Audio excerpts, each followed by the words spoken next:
Elias had always felt something strange humming beneath the stories he was taught as a child. He couldn't explain it, not then and not even now, but whenever someone spoke of an angry, jealous God who punished entire nations for breathing the wrong way, something inside him quietly recoiled. It wasn't rebellion. It wasn't pride. It felt more like recognition, a soft, echoing sense that this isn't the one who made me. He carried that sensation for years, tucked away like a private signal, something he feared others might call blasphemy if he ever said it out loud. Yet the feeling followed him everywhere, sitting just behind his ribs, waiting for him to admit that he wasn't imagining it. That subtle discomfort grew stronger each time he opened the old stories and read about commands that didn't resonate with compassion or clarity. Elias wondered how a being supposedly made of perfect light could speak like someone terrified of losing control. But he didn't say this to anyone. Instead, he observed the world quietly, comparing what he felt in his bones to what he was told from the outside. The difference was unmistakable, one voice constricted him, and the other widened something deep in his chest. This widening felt true, and he knew it wasn't coming from fear or defiance but from a softness he trusted more than doctrine. As he got older, Elias realized he wasn't alone in these sensations. He met people who had brushes with something they couldn't articulate, a dream too real to be dismissed, a sudden rush of warmth during prayer, or a quiet sense that the universe was far more unified than the stories of commandments and punishments made it seem. One friend described it as a gentle pressure behind the heart, another said it felt like remembering something you never learned. And when Elias listened to them, he felt the same quiet resonance. These were people like him, people who sensed a break in the script long before they had any framework to understand why. It wasn't dramatic. The signs didn't appear like thunder or visions. They arrived subtly, like whispers that slipped in through cracks. Some of those signs were emotional, others intuitive, but all of them pointed toward the same conclusion, that the deity they'd been told to fear wasn't the one who crafted consciousness itself. The first sign was almost always an inner resistance that didn't feel like denial but like misalignment. The second was a persistent draw toward compassion, even when a story framed cruelty as righteousness. The third sign showed up in dreams where a different kind of presence appeared, warm, patient, and steady, never commanding but always inviting. The fourth sign was an unusual sensitivity to dishonesty, even spiritual dishonesty. Elias and others like him could feel when a teaching was built on control rather than truth. They couldn't always explain the mechanics of it, but they felt the frequency shift, the way you can sense when a room goes cold even if the temperature hasn't changed. And the fifth sign, the rarest yet most unmistakable, was a strange familiarity with the idea of a higher, hidden source, a feeling that they belonged to something far older and more expansive than fear-based religion allowed. For Elias, this fifth sign didn't appear until a night when he sat alone with an old book of teachings. He wasn't reading anything radical or forbidden, he was simply thinking. And as he traced a finger along a passage describing a jealous ruler demanding loyalty, something inside him finally stirred.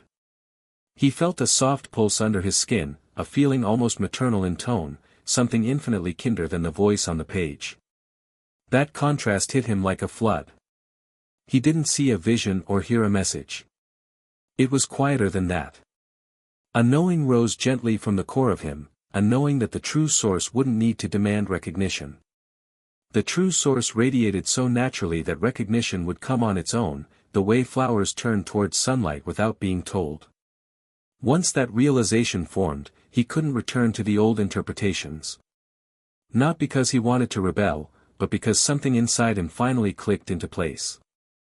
He began to understand why he felt different growing up, why fear-based teachings never fully settled into his spirit, and why compassion felt more authoritative than any commandment carved into stone.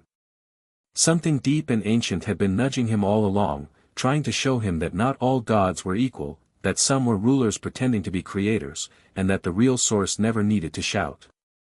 These 5 inner signs, those soft tremors in the soul that so many sensitive people carried, became the quiet foundation for Elias's awakening. He stopped fighting them. He let them breathe. He let them guide him. And for the first time, he felt a stillness he had never known before, a gentle alignment that told him he wasn't drifting into danger or illusion but finally returning to the truth his spirit had been whispering since childhood. What came next would reshape everything he thought he understood. Elias didn't set out to uncover hidden cosmologies or challenge ancient doctrines. All he wanted was to understand why the quiet tremors inside him felt more trustworthy than the voice of the jealous ruler he'd been taught to obey. But the moment he allowed himself to follow that softness, something unexpected began to unfold, almost as if the universe had been waiting for him to take one small step so it could reveal the rest. It started with a fragment of writing he stumbled upon in an old archive, attributed to a teacher named Sarafhian, a figure long erased from mainstream memory. The passage described a creator who was not the ultimate source but a being born of ignorance, a force who mistook himself for the highest simply because he couldn't perceive anything beyond his own limits.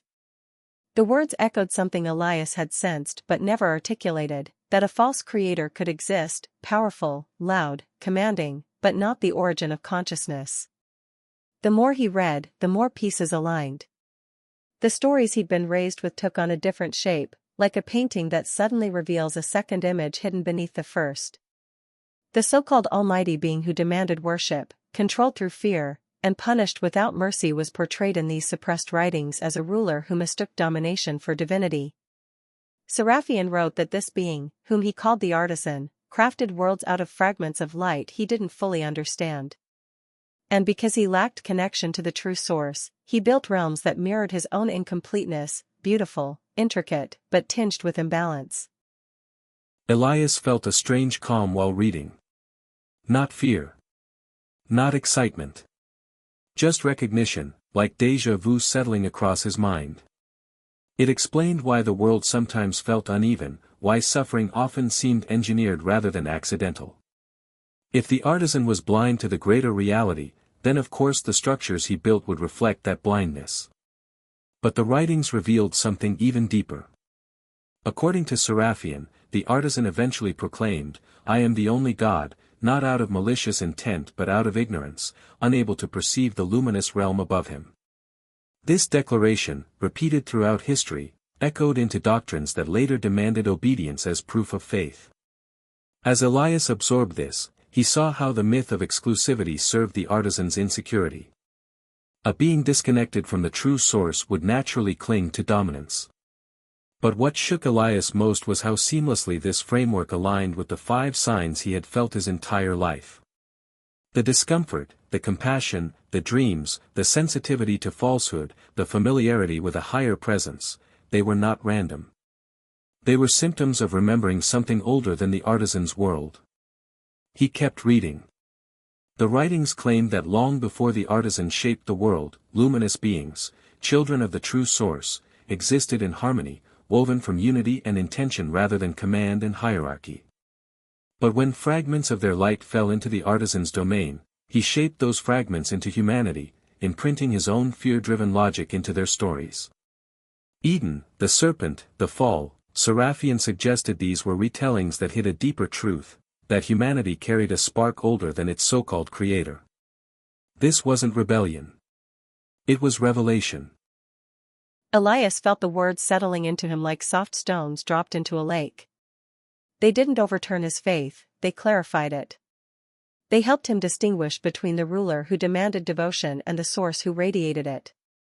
And suddenly, the gaps in the old stories, the contradictions, the emotional dissonance, the moments that felt too sharp to belong to love, began to make sense. Sarafhian wrote that the earliest followers of the living messenger, whom he called Arion, understood this distinction. They taught that Arion came not to reinforce the artisan's authority but to redirect humanity's gaze back toward the true source. The empire, however, could not tolerate such a message. A god who ruled through fear was convenient. A god who required obedience kept people predictable. But a source who awakened inner sovereignty? That was dangerous. Elias saw how this danger shaped history. Teachings were edited, texts were hidden or burned, and alternative interpretations were declared heretical. Arion's message of inner light, of freedom from the artisan's hierarchy, was trimmed, softened, reshaped to fit the needs of rulers who preferred control over clarity. Whole schools of wisdom vanished, replaced by doctrines that blurred the line between fear and reverence. The more Elias explored, the clearer the picture became. The artisan wasn't an ultimate villain, nor was he a benevolent father. He was a being acting at the edge of his perception, unable to see the realm above him. And humanity, infused with sparks of the higher realm, lived between these two worlds, caught in the tension but also capable of awakening. This understanding didn't leave Elias cynical. Instead, it softened him. It allowed him to see why the world felt both beautiful and broken. It explained why humans could be capable of immense love yet still fall into fear's grip. It framed suffering not as punishment but as a symptom of a creation shaped by a limited architect. But the writings didn't end there. They hinted at something more, an ancient memory encoded within certain souls, a memory that allowed them to feel the difference between the artisan's voice and the source's presence. Elias realized that the signs he carried were not burdens but markers, suggesting he might be among those who could perceive the truth beneath the official story. And once that idea settled into him, he knew his life was shifting into something he couldn't yet describe. Because if these suppressed teachings were real, then remembering the source wasn't just personal healing, it was the first step toward leaving the artisan's influence entirely. Elias didn't tell anyone what he had discovered, not at first. The knowledge felt too delicate, too alive, like holding a small flame cupped between trembling hands. If he spoke too soon, he feared the wind of someone else's fear or disbelief might extinguish it. So he kept reading, kept listening, kept feeling the subtle shift inside him as the world he once knew began to rearrange itself into something clearer, softer, and far more expansive. The writings of Sarafhian had opened a doorway, but Elias quickly realized that stepping through it meant more than absorbing information, it meant remembering. Not in the usual sense, not like retrieving a childhood memory or recalling a familiar scent. This was a remembering of the spirit, an uncoiling of something ancient that had been wrapped tightly for lifetimes. And as it unfurled, Elias noticed changes in the way he moved through the world. He no longer reacted to fear-based teachings with confusion or guilt. Instead, he felt a quiet separation from them, as though they belonged to a system he could observe but not accept. He recognized the tone, the frequency, the tightening sensation that followed the artisan's logic, commands, threats, hierarchies, the constant framing of life as a test rather than a journey. These once felt normal. Now they felt foreign. And the more foreign they felt, the more natural the presence of the true source became. This presence didn't speak in imperatives or rules. It didn't warn or shame or control. It felt like a warm current running beneath the surface of everything, subtle enough to miss but strong enough to reshape a life once you sensed it. Elias felt it when he was alone, when the world grew quiet enough for the inner voice to rise above the noise. It didn't instruct him, it reminded him. Reminded him that he was not created in fear.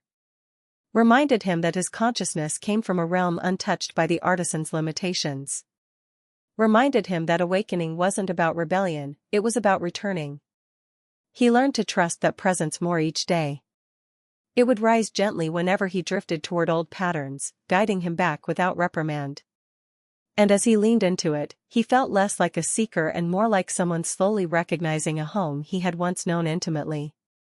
The true source didn't feel distant or abstract. It felt familiar, like soft light warming the inside of his chest. But with this clarity came an unsettling realization: if the artisan's world was shaped by ignorance and fear, then systems built within it, political, religious, institutional, would inevitably carry traces of that same imbalance. Elias didn't become cynical or angry. Instead, he observed with new eyes. He saw how many teachings were designed to dim the inner spark rather than ignite it. He saw how many people lived trapped in the artisan's frequency, mistaking obedience for peace, mistaking fear for reverence, mistaking silence for clarity. He began to understand why the early followers of Arion, the messenger, were so fiercely opposed. They were not dangerous because they challenged authority, they were dangerous because they reminded people of their inner light. A person who remembers their origin cannot be controlled. A person who feels the difference between the artisan's demand and the source's embrace cannot be ruled by fear. And a world full of such people would break every chain the artisan's hierarchy depended on. Elias sensed that this was why certain souls, those who carried the 5 inner signs, felt different. They were naturally sensitive to the tension between the false creator and the true source. They couldn't be fully indoctrinated because something inside them kept resonating with a higher truth. And once awakened, they became beacons for others. He noticed this in small ways. People around him began asking questions they'd never asked before. Some said they felt drawn to him without understanding why. Others said his calm made them confront parts of themselves they had long ignored. Elias never preached. He never tried to persuade. But the shift inside him radiated outward in a way he didn't fully control, like light leaking through cracks in a long-closed door. As his understanding deepened, Elias recognized something even more profound. Awakening did not require escaping the world physically. It required shifting out of the artisan's frequency. The hierarchy lost power the moment one saw through it. Fear dissolved the moment one recognized its artificial origin. And the chains that once felt unbreakable turned out to be made of illusions. This realization reshaped the way he lived. Challenges didn't feel like punishments anymore. Suffering didn't feel like cosmic retribution. Instead, they felt like the natural friction of a soul remembering itself inside a world built by a lesser architect. Elias no longer asked, "Why is this happening to me?" Instead, he asked, "What is awakening in me through this?" And every time, the same soft presence answered, not with words, but with warmth. Eventually, Elias knew what his next step had to be. Not to convert others, not to wage a war against the artisan's system, but to stand quietly in his truth.